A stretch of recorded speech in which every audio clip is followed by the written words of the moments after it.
하나님이 하셨습니다 라는 제목으로 하나님 말씀 증거하도록 하겠습니다. 영적으로 민감하신 분들은 다 눈치채셨겠지만 제가 비밀리에 수요일날 로마서 강해로 말씀을 전하고 있습니다. 제가 최대한 아무에게도 알리지 않고 조용조용히 진행하고 있는데요, 괜히 건드렸나 싶었다 할 정도로 굉장히 두렵고 떨리는 마음으로 말씀을 증거하려고 합니다. 이 수요일에 한 달에 한 번씩 하는 이 속도로 하면 언제 끝날지 모르겠지만 일개 전도사로서 건들면 저도 피곤하고 여러분도 힘들 만한 말씀들은 뛰어넘고 제 삶에 확실히 깨닫게 되어지고 제가 준비하면서 은혜 받을 수 있는 말씀만 쏙쏙 골라서 전달해 드리도록 하겠습니다. 그래서 함께 이 여정이 끝날 때까지 여러분 죄송하지만 아무도 내리실 수가 없어요. 출발했기 때문에 저와 함께 가셔야 됩니다. 먼저 좀 시간이 지났기 때문에 기억에서 가물가물 하실 수 있기 때문에 로마서 배경에 대해서 짧게 다시 한번 설명드리면, 저희가 다 아시는 것처럼 로마 교회는 자생한 교회입니다. 누가 딱히 교회를 세우지 않았고 성령님을 체험한 흩어져 있던 유대인들이 다시 로마로 돌아와서 함께 모여서 예배하기 시작하고 유대 회당으로 들어가서, 그 당시 흩어져 있던 디아스포라로 흩어져 있던 유대 회당에 들어가서 함께 예수님의 복음을 증거하면서 교회가 자라나기 시작했습니다. 유대교인들뿐만 아니라 이방인들도 그 안에서 꽤 많은 사람들이 전도되어서 교회가 이제 재생하기 시작했죠. 근데 문제는 이 유대인들이 전도할 때 유대교 회당에 들어가서 전도를 했었기 때문에 심각한 충돌이 일어났습니다. 그래서 꽤 로마 정부 자체가 주위에서 볼 정도로 꽤 많은 다툼들이 일어나서 클라우디우스 황제가 니네 이제 다 나가라, 니네 아무도 유대인들은 로마에 있지 말고 모두 다 나가라 그러면서 한꺼번에 유대인들 중에 기독교인이었던 사람들이 다 로마 밖으로 추방되는 사건이 벌어지죠. 여러분, 유대인들로서 로마 교회에 있었던 사람들은 거의 다 지도자였습니다. 근데 한꺼번에 그들이 로마 밖으로 추방되기 시작하니까 어떤 일이 벌어졌습니까? 이방인들 중에 헬라인이든 그 당시 로마에 살았던 어떤 이방인들 중에 전도받아서 그냥 성도로 혹은 회중으로 예배 드리던 사람들이 하루아침에 어떤 일이 벌어졌습니까? 예배를 주도해야 되고 설교를 해야 되고 음식을 준비해야 되고 하루아침에 이방인들 중에 기독교인으로 개종한 사람들이 로마 교회를 맡아서 이제 교회를 이끌어 나가야 될 처지에 처해져 버렸습니다. 그래서 잘 하나님의 은혜 가운데 그래도 많은 어려움들이 있었지만 더 많이 사람들도 모여들고 하면서 로마 교회가 든든히 서갔던 것 같습니다. 그런데 문제는 클라우디우스 왕자가 죽고 5년 만에, 여러분 그 당시 로마의 법은 그 법을 제안하고 땅땅땅 해가지고 선포한 사람이 죽으면 그 법의 효력은 끝나는 것이 로마 시대의 역사관이었어요. 법률의 원칙이었습니다. 그래서 클라우디우스 왕자가 죽으니까 어떻게 됐습니까? 이제 다시 로마로 돌아가자 하면서 그 당시에 쫓겨났던 유대인들이 다시 로마 교회로 한 명씩 한 명씩 돌아오기 시작했습니다. 여러분 생각해 보십시오. 5년 동안 자기 몸된 교회, 자기들이 열심히 피땀 흘려가지고 세웠던 교회, 그리고 하루아침에 나의 제자였던 사람들, 아무것도 모르는 이방인들에게 그 교회를 넘겨주고 왔던 그 유대인들의 심정이 어떻겠습니까? 얼마나 불안했겠습니까? 어떻게 하면 저 교회가 불면 날아갈까, 쥐면 꺼질까 하는 심정으로 언제 이 법령이 사라지나 전전긍긍하면서 기다리지 않았겠습니까? 그래서 5년 만에 다시 로마 교회로 돌아와서 처음에는 분위기가 굉장히 좋았겠죠. 여러 얼싸안고 수고했다고 얘기하고 기다렸다고 얘기하면서 얼마나 기분이 좋았겠습니까? 그런데 여러분, 5년 동안 어떤 일이 있었겠습니까? 그 당시에 유대교로서 기독교로 개종했던 사람들도 어쩔 수 없이 이제 막 기독교가 세워지고 있던 참이었기 때문에 그들의 모든 라이프 스타일, 생활의 배경은 다 유대교에서부터 얻어온 전통일 수밖에 없었던 것이에요. 그래서 로마서 뒤쪽에 보면 여러 가지 문제들이 이제 발생하기 시작합니다. 특별히 1장에 보면은 부르심을 잃어가고 서로 안에서 삶의 라이프 스타일의 문제로 인해서 음식 문제라든지 아니면 여러 가지 어떤 자기들이 살아왔던 세워졌던 규칙들이 무너졌던 것이라든지 여러 가지 문제들로 인해서 갈등들이 생기기 시작하죠. 그래서 유대인들이 따로 예배드리고 뒤에 가면 이방인들이 따로 예배드리고 남자 여자 갈라서 예배드리고 갈등들이 벌어지기 시작했습니다. 그거를 사도 바울이 고린도 교회에 있으면서부터 듣기 시작한 거예요. 그래서 사도 바울이 1장에서 너의 부르심이 무엇이냐라고 이야기하면서 너희는 서로 내가 옳다 네가 옳다 하면서 싸울 사람들이 아니라 어떤 사람들이라고 얘기합니까? 너희 모두가 예수 그리스도의 복음을 전할 사도로서 은혜 입은 자들이다. 모두가 그런 사람들이다 라고 사도 바울이 이야기하기 시작합니다. 그래서 사도 바울은 이방인들의 편도 들지 않고 유대인들의 편도 들지 않고 모두가 그리스도의 복음을 전하는 일만을 위해서 존재해야 되는 하나님의 부르심을 받은 일꾼인 것에 대해서 선포하면서 또 이렇게 얘기하죠.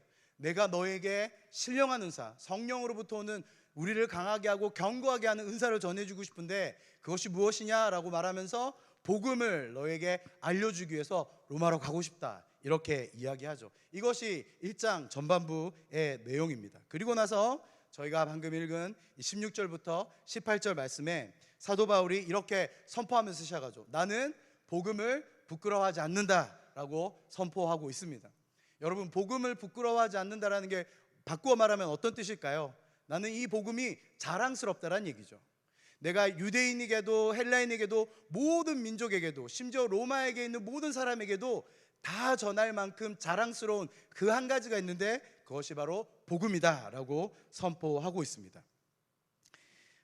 하나님의 부르심을 입은 이 사도 바울의 유일한 목표는 무엇입니까? 이 복음을 로마 교회도 전하고 헬라인에게도 전하고 유대인에게도 전해서 우리 모두가 그리스도의 복음 안에서 경고케 하기 위한 것, 이것이 바로 사도 바울의 부르심이었죠. 그래서 우리가 사도행전에 보면 사도 바울이 여러 번 죽을 위기를 넘기고 배가 자초되고 여러 가지 어려움을 다 뛰어넘고 결국에는 로마에까지 이르는 것을 볼 수 있습니다. 그러면서 사도 바울이 자랑하는데 이 복음을 자랑하는 두 부류의 사람을 얘기하고 있는데 첫 번째가 오늘 읽은 말씀처럼 첫 번째는 유대인이라고 얘기합니다. 여러분, 왜 유대인과 헬라인 이렇게 이야기를 했을까요? 유대교인들에게 생각 속에는 세상에는 딱 두 부류만 존재합니다. 어떤 사람이 존재하냐면 첫 번째는 선민인 유대교인들, 그리고 나머지 기타 등등. 유대교의 세계관에는 자기들은 선민이고 하나님께 택함받은 사람이고 하나님의 율법을 받은 백성이기 때문에 자기들만 거룩하고 하나님 앞에 사랑받는 존재이고 그 외에는 다 하나님 눈밖에 나 있는 지옥의 땔감으로 밖에 쓸 일이 없는 이방인들, 이렇게 나누는 것이 유대교인들의 세계관이었어요. 여러분, 유대인들의 특징은 하나님이 자기들을 선택했다라는 자부심이 있었습니다. 그리고 자기들에게만 하나님이 율법을 주셨다라고 굳게 믿고 있었기 때문에 그것이 그들의 자랑이었던 것이죠. 둘째는 누구를 이야기하고 있습니까? 사도 바울도 원래는 유대인이지 않겠습니까? 그런데 사도 바울은 유대인들만 얘기하는 것이 아니라 이 복음이 누구에게도 전해져야 된다고 얘기하고 있습니까? 누구에게도 자랑하고 있습니까? 바로 헬라인이라고 이야기하고 있습니다. 여러분, 헬라인의 특징은 무엇이겠습니까? 이 당시에 헬라인, 히람 문화, 여러분 지금 사도 바울이 편지를 쓰고 있는 로마, 여러분 그 당시 이스라엘은 로마의 속국이었지 않겠습니까? 이 당시에 로마는 모든 민족들 위해 가장 뛰어난 민족, 전 세계 패권을 차지하고 있는 민족이었기 때문에 자부심이 굉장했죠. 그런데 여러분, 이 로마인들의 모든 사상과 문화와 종교와 이 모든 배경들이 다 어디서 왔냐면 히랍 사상, 다시 말해서 그리스에서 오게 된 것이에요. 그러면 사도 바울이 지금 얘기하는 이 헬라인이라고 얘기하는 특징은 무엇이냐면 그 당시에 가장, 요즘 말로 얘기하면 힙한 사람들, 가장 문화가 앞서 있고 가장 종교가 앞서 있고 그 어떤 민족들보다 가장 뛰어난 철학을 가지고 있고 가장 뛰어난 법률 체계를 가지고 있고 가장 뛰어난 사회 문화와 모든 것들이 가장 뛰어난 민족을 얘기할 때 어디를 얘기하는 것이에요? 바로 헬라인들 혹은 로마인들이라고 이해하시면 될 것 같습니다. 요즘으로 치면 미국, 뉴요커들 얼마나 힙합니까 여러분? 자유롭게 다니고, 저는 아직 미국을 한 번도 가보지 못했거든요. 주님이 언젠가 보내주실 줄 믿고, 제가 옛날에 한 10년 전쯤에 가려고 티켓팅까지 했는데 교통사고가 나는 바람에 못 갔습니다. 그때 다리를 부여잡고 갔어야 되는데 아직 못 가봤네요. 네.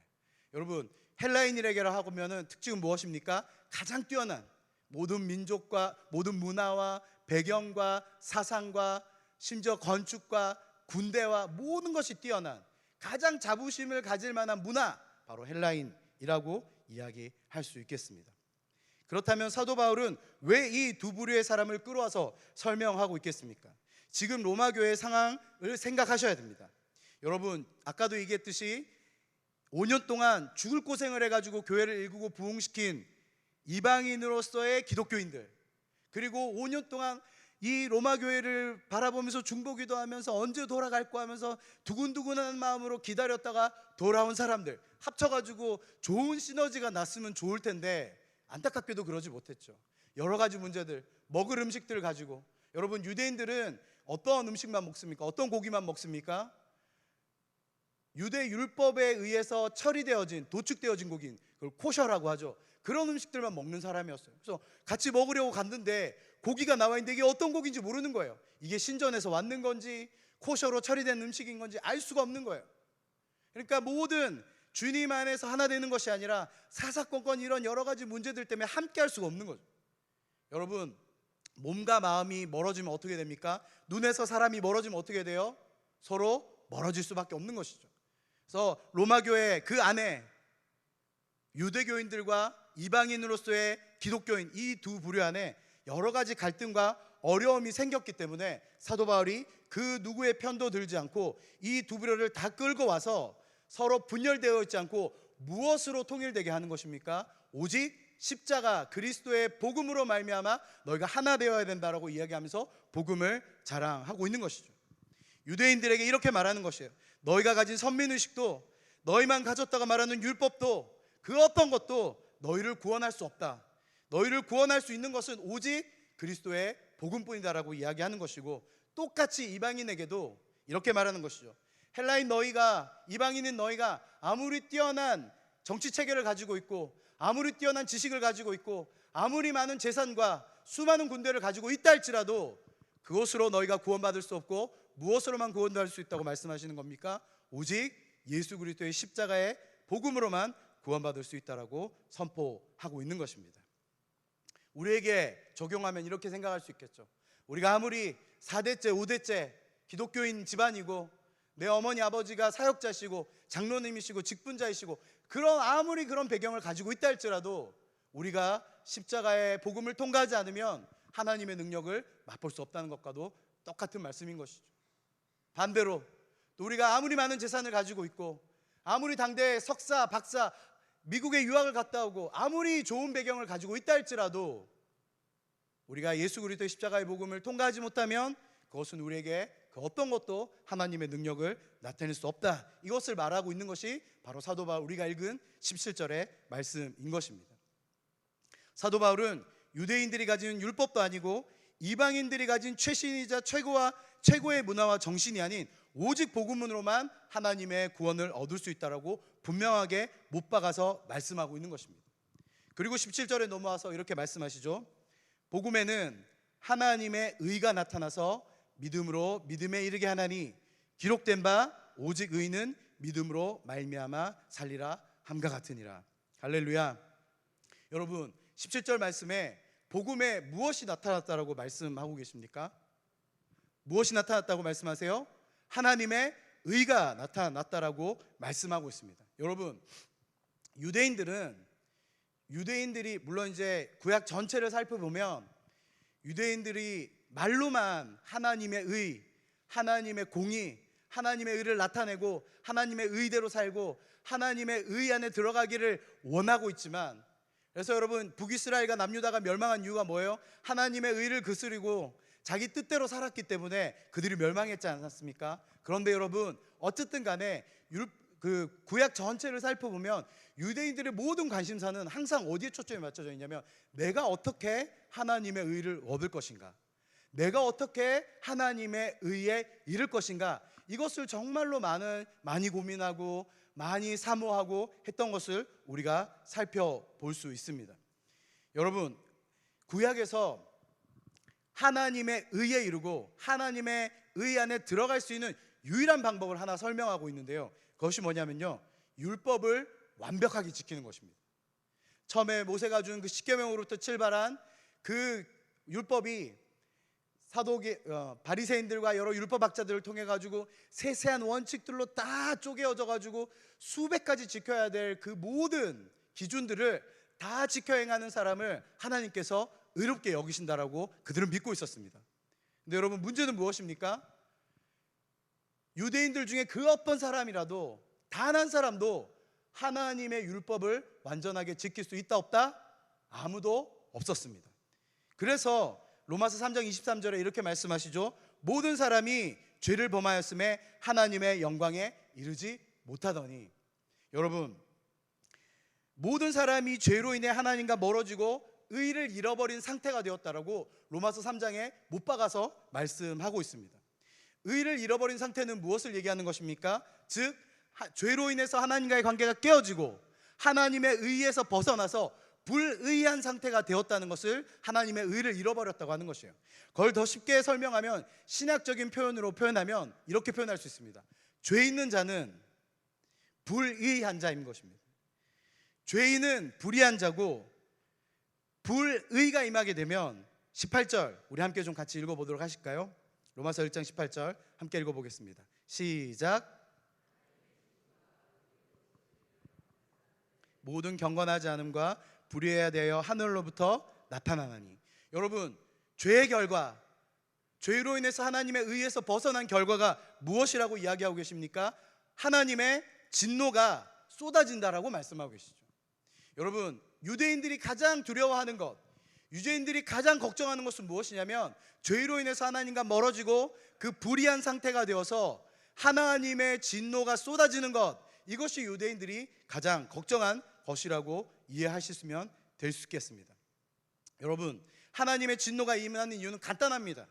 우리가 죄로 인해서 의를 잃어버렸기 때문이에요. 의를 잃어버리면 누구도 감당할 수 없는 하나님의 진노가 당연히 쏟아지게 되어지고, 육체뿐만 아니라 우리의 영도 영원히 죽을 수밖에 없는 상태에 이르게 되어지는 것이죠. 여러분, 그런데 오늘 사도 바울이 이 로마서 1장 16절에서 18절까지 말씀하시는 의를 회복하는 유일한 방법, 그것이 무엇이라고 말씀하고 계십니까? 예수 그리스도의 십자가의 복음을 믿는 것이라고 말씀하고 있는 것입니다. 여러분, 우리가 여기서 한 가지 깊이 생각해 봐야 될 게 있습니다. 왜 하나님은 굳이 십자가 사건을 통해서 우리에게 의를 얻을 수 있는 방법을 제시한 것입니까? 여러 다른 많은 방법들이 있을 텐데 왜 하필이면 이 참혹한 십자가를 우리에게 의로움을 받을 수 있는 방법으로 제시하고 계시는 것일까요?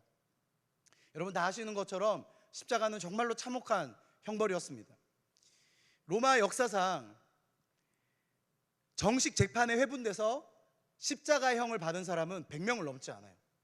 전쟁이나 특수한 상황 빼고 정식 재판에 회부돼서 이 사람이 얼마나 나쁜 죄를 범하였는지 재판에서 땅땅땅 돼서 십자가형을 받은 사람은 100명을 넘어가지 않습니다. 그리고 절대 로마 시민권을 가진 사람은 십자가형에 처하지 않았습니다. 왜냐하면 그만큼 참혹했기 때문이에요. 다 아시겠지만 제가 또 짧게 한번 설명드리자면, 십자가형을 받으면 먼저 죄인을 어떻게 하냐면 손에 착고를 하고 앞에 나무이든지 돌이든지 묶어 놓습니다. 그리고 두 가지 채찍을 준비한다고 본원에 나와 있어요. 첫 번째 채찍은 한 2m, 3m 되는 긴 채찍입니다. 그 채찍에는 쇳덩이도 달려있고 뼈조각도 달려있습니다. 이 채찍은 그냥 때리는 채찍이 아니라요, 어떻게 하는 거냐면 돌려가지고 몸에 감습니다. 그리고 나서 어떻게 할까요? 당기죠. 그러면 몸이 어떻게 되겠습니까? 더 이상 얘기하지 않겠습니다. 그렇게 해서 완전히 사람을 누더기로 만드는 것이죠.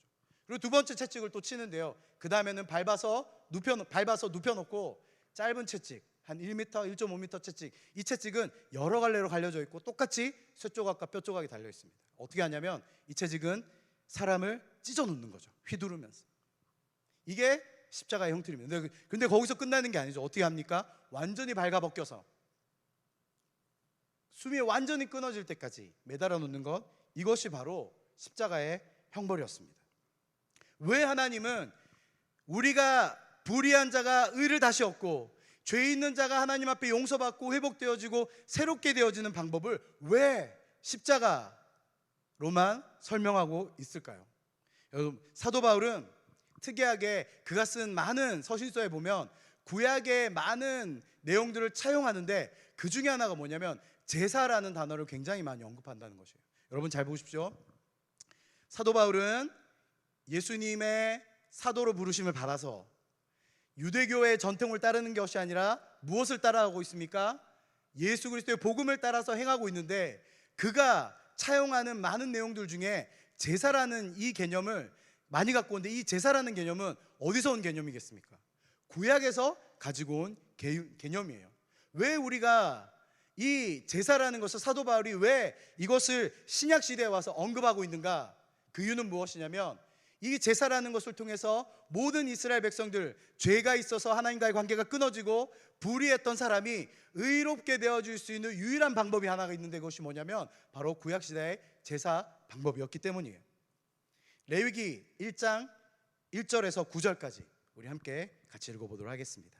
말씀 찾아보셔도 좋고 앞에도 나와 있으니까요, 우리 함께 한 목소리로 읽어보도록 하겠습니다. 시작. 여호와께서 이스라엘 자손에게 말하여 이르라. 너희 중에 누구든지 여호와께 예물을 드리려거든 가축 중에서 소나 양으로 예물을 드릴지니라. 그 예물이 소의 번제이면 흠없는 수컷으로 회막문에서 여호와 앞에 기쁘게 받으시도록 드릴지니라. 그는 번제물의 머리에 안수할지니 그를 위하여 기쁘게 받으심이 되어 그를 위하여 속죄가 될 것이라.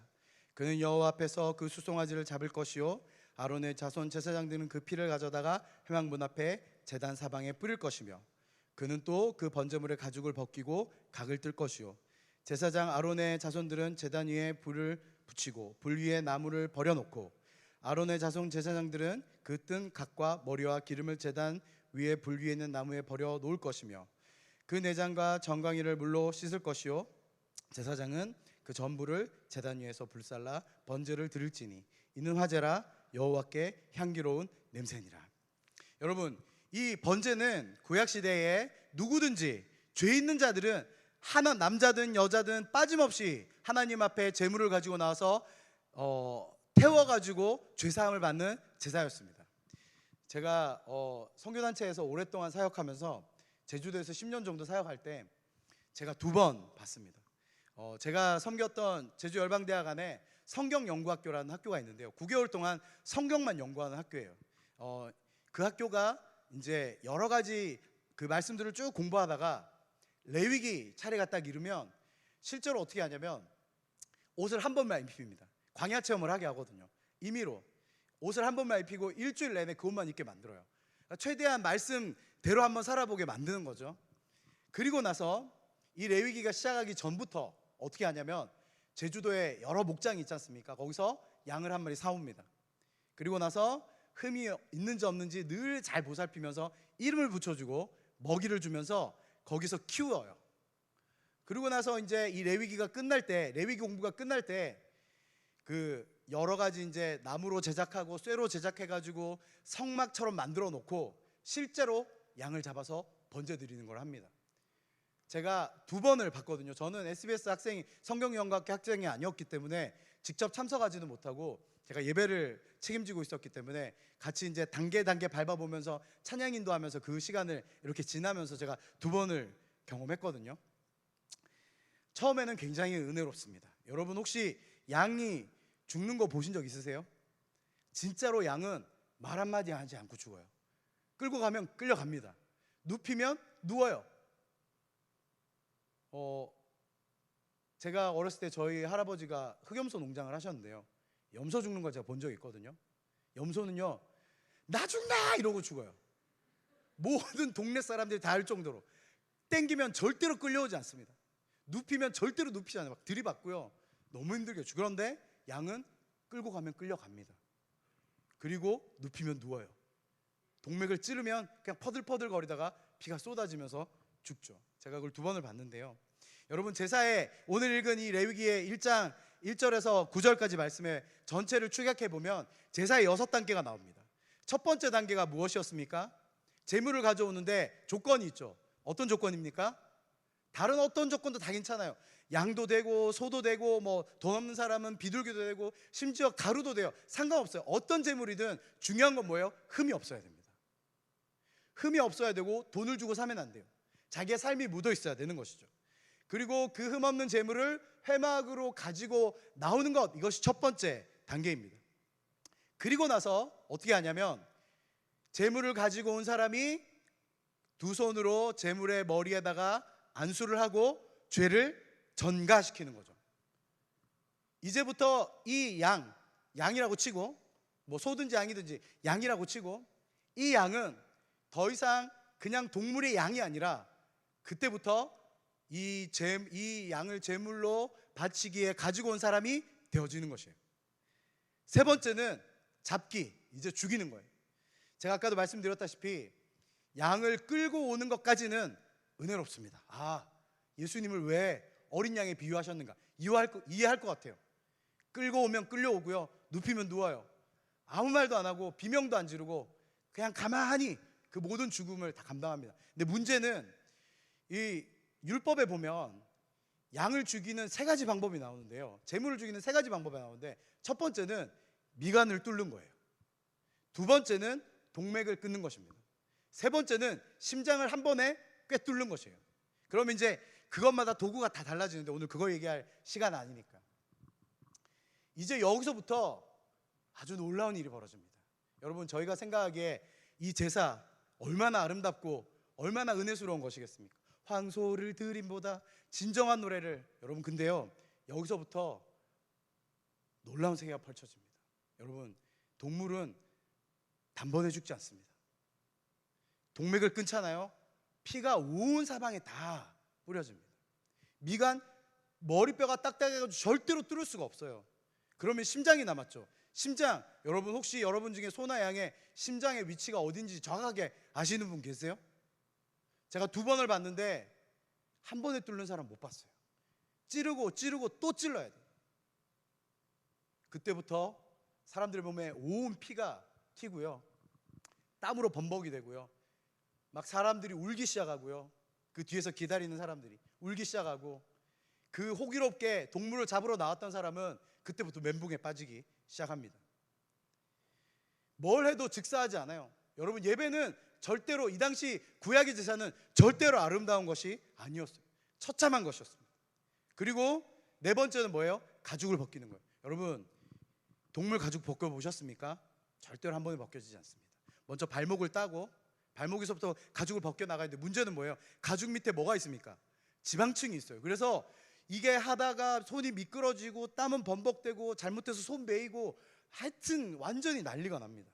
그리고 나서 각을 뜨는 단계죠. 이 각을 뜨는 단계는 뭐예요? 손도끼를 가지고 동물의 뼈 마디를 잘라서 쪼갭니다. 얼마나 어려운지 몰라요. 뼈가 튀고요, 피가 튀고요. 그리고 제사장이 하는 역할은 이거 하나예요. 제물 가지고 온 사람이 안수하고 동맥을 끊고 뭐 심장을 찌르든지 죽이고 각을 뜨고 가죽을 벗기고 내장 드러내고, 제사장은 그 가져온 것을 하나님의 율법에 따라서 태울 것을 번제단 위에 올려놓으면 예배가 끝나는 것이죠. 그런데 여러분, 9절에 뭐라고 말씀하고 계십니까? 우리 9절 한번 읽어보실까요? 맨 마지막 절, 이는부터 한번 읽어보겠습니다. 이는 화제라, 여호와께 향기로운 냄새니라. 여러분, 이 당시에 이스라엘 백성들이 드렸던 이 번제는 결코 아름다운 것이 아니었습니다.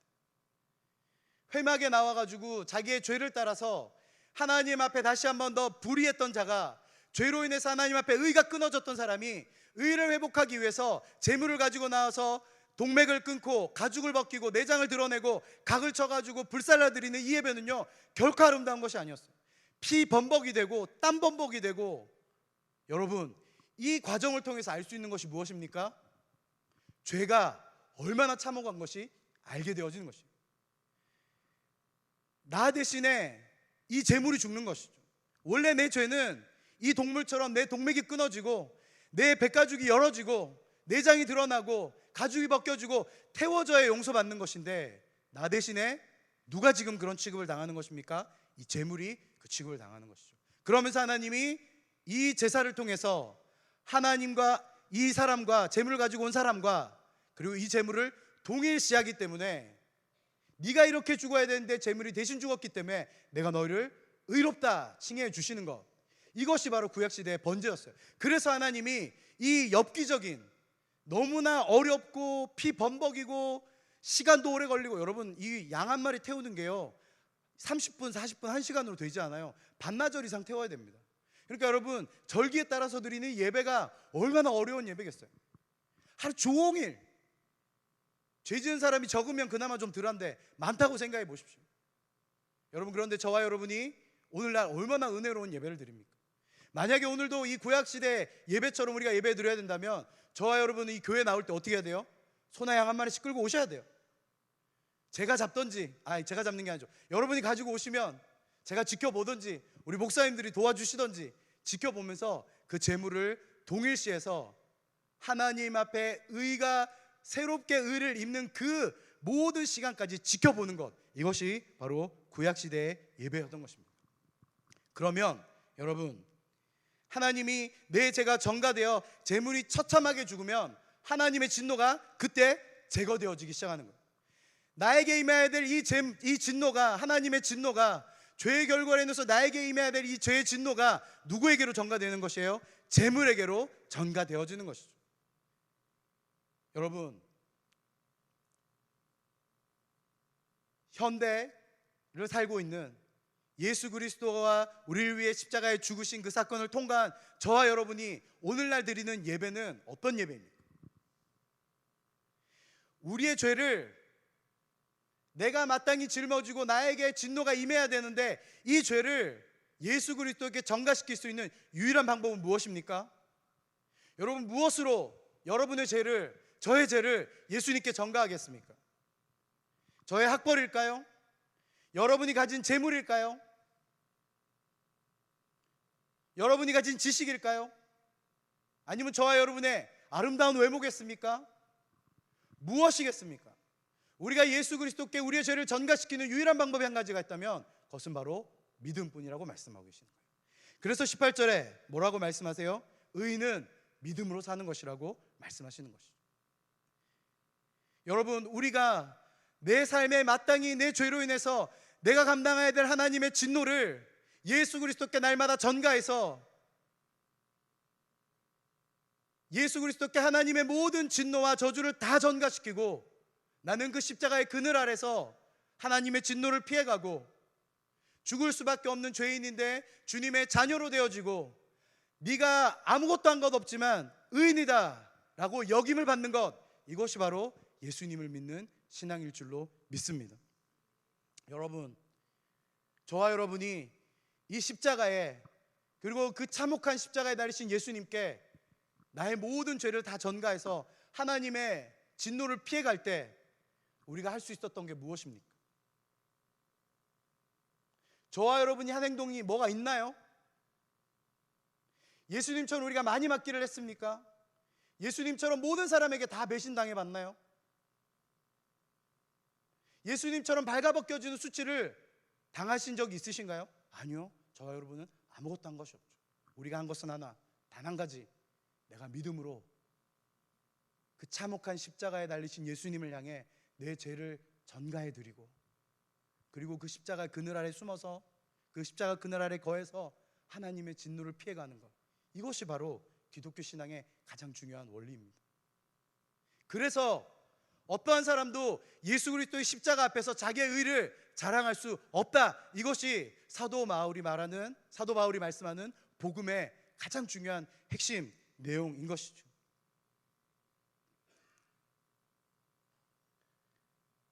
내가 가진 무엇으로도 하나님의 의를 얻을 수 없기 때문에 날마다 고개 숙이고 날마다 엎드려서 주님 앞에 울면서 십자가 앞에 내 죄를 던지는 것, 그것만이 우리가, 저와 여러분이 할 수 있는 유일한 것이지 않겠습니까?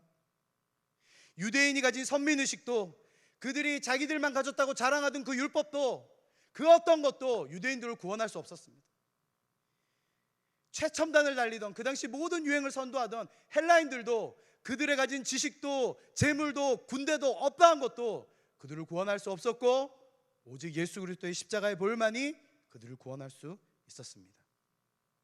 우리가 하나님의 의에 이를 수 있는 유일한 방법은 십자가에 달린 예수님께 내 죄를 전가시키고 예수님 안에 있는 흠 없음이 내 안에 흘러 들어오도록 누리는 것이에요. 재물을 아까 얘기할 때 재물의 유일한 조건이 무엇이었습니까? 흠이 없어야 되는 거잖아요. 여러분, 안수할 때 두 가지가 일어나는데, 첫 번째는 내 죄가 재물에게 흘러가는 것이고, 두 번째는 뭐예요? 이 재물의 흠 없음이 내게로 흘러오는 것이에요. 그래서 재물을 흠 없는 것으로 준비해야 되는 것이에요. 하나님을 위한 것이 아니라 나를 위해서 흠 없는 재물을 준비해야 되는 것이에요. 내 죄를 예수님께 던지면 어떤 일이 일어납니까? 예수님 안에 있는 흠 없음이 내게로 흘러오는 것이죠. 예수님 안에 있는 정결함이 내 것이 되어지는 것이죠. 예수님 안에 있는 생명이 내 것이 되는 것입니다. 이것이 바로 사도 바울이 말하는, 그리고 저와 여러분이 오늘 깨달아야 하는 복음이 줄로 믿습니다.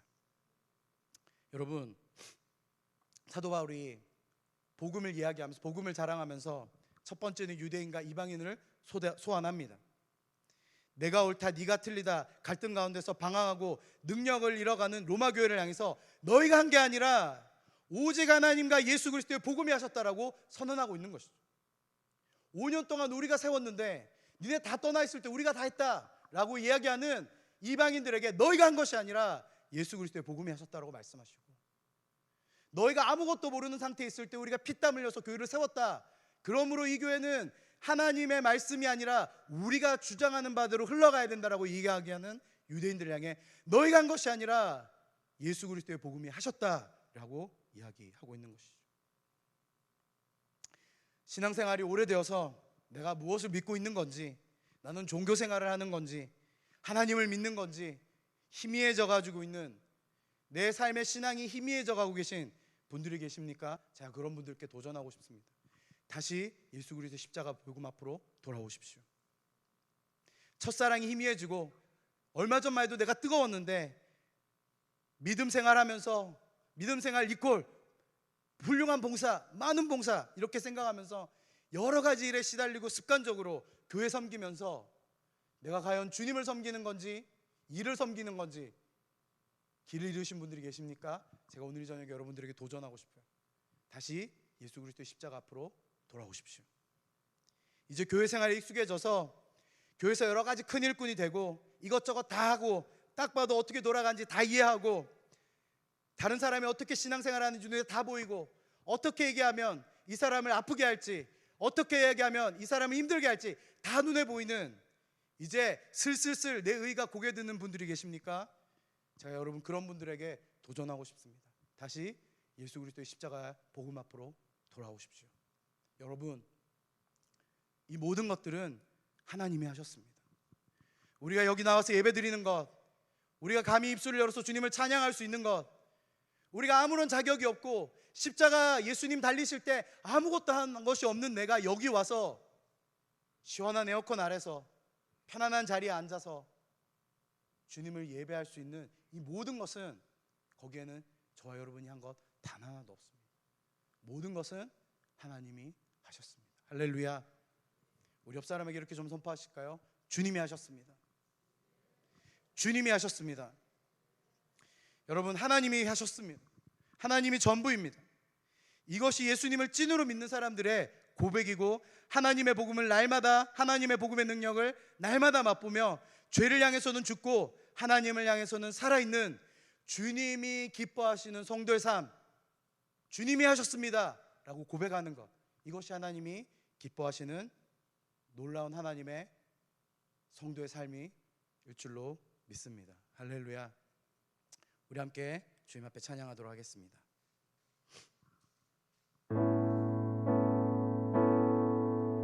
여러분, 우리 다시 한 번 더 이 찬양 말씀 기억하시면서 주님 앞에 고백하고 싶습니다. 하나님, 그 어떤 것도 나의 소망이지 않습니다. 그 무엇도 나의 소망이 아니라 오직 십자가만이 나의 소망이고 생명입니다. 우리 믿음으로 이렇게 고백하겠습니다. 무엇이 변치 않아 내 소망이 되며 무엇이 한결같아 내 삶을 품으리 그 누가 날 만족해 해 내 영이 쉬며 그 누굴 기다려 내 영이 기쁘리. 우리 다 같이 십자가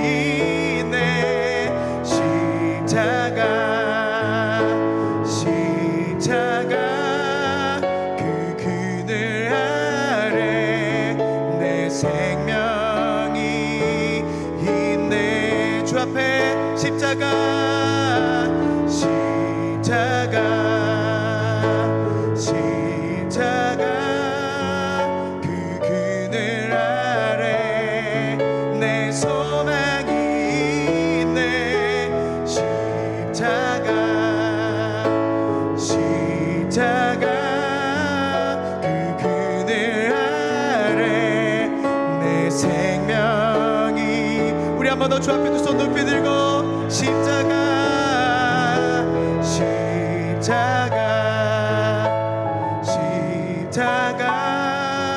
그 그늘 아래 내 소망이 있네.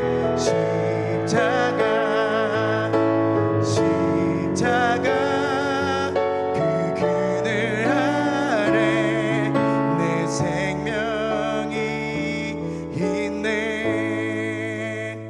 여러분, 이 시간 말씀 붙들고 함께 기도할 때에 우리가 고백한 사도 바울이 말씀하신 것처럼 주님, 나에게 어떠한 의도 단 하나도 없음을 주 앞에 고백합니다.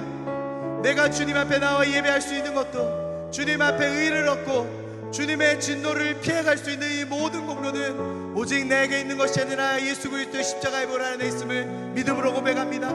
그러므로 주님, 내가 다시 한 번 더 주님의 십자가의 복음을 통과하게 하여 주시옵소서. 그러므로 주님 앞에 날마다 주님의 십자가 앞에 무릎 꿇고 겸손히 엎드려 날마다 주님의 뜻을 나타내는 주님의 기쁨을 누리는 자녀 되게 하여 주시옵소서. 이 시간 우리 주님 앞에 함께 간절히 기도하며 나가겠습니다. 주님,